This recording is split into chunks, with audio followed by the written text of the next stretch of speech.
নমস্কার বন্ধুরা, নিবেদিতার রান্নাবান্না চ্যানেলে তোমাদেরকে স্বাগত।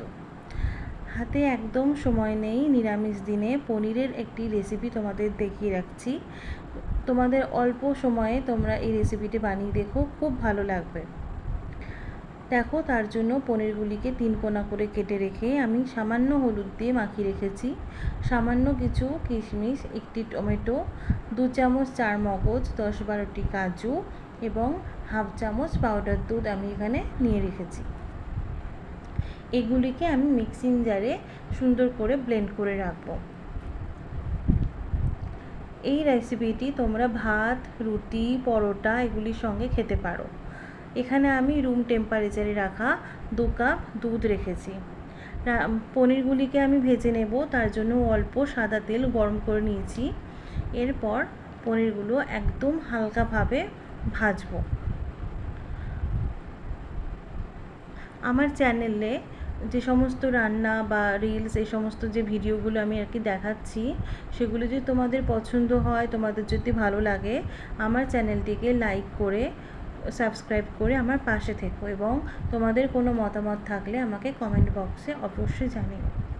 দেখো, পনিরগুলিকে আমি খুব সামান্য হাতে হালকা করে ভেজে নিয়েছি। এরপর একটি প্লেটে আমি গরম জল নিয়ে পনিরগুলিকে ডুবিয়ে রেখেছি। এতে কি হয়, পনিরগুলি সফট হবে।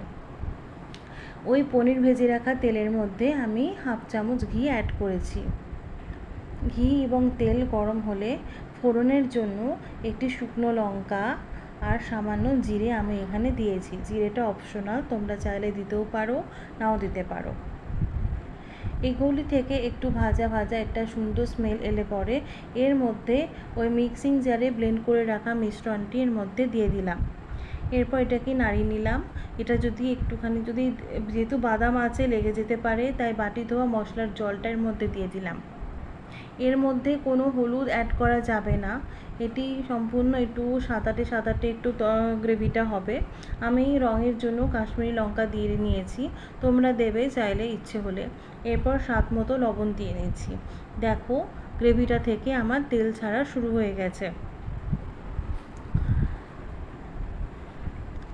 আমি এখানে যেহেতু ঝালের জন্য কোনো রকম কাঁচা লঙ্কা ব্যবহার করিনি, তাই এই পর্যায়ে এসে আমি ঝালের জন্য লাল লঙ্কা গুঁড়ো অ্যাড করেছি।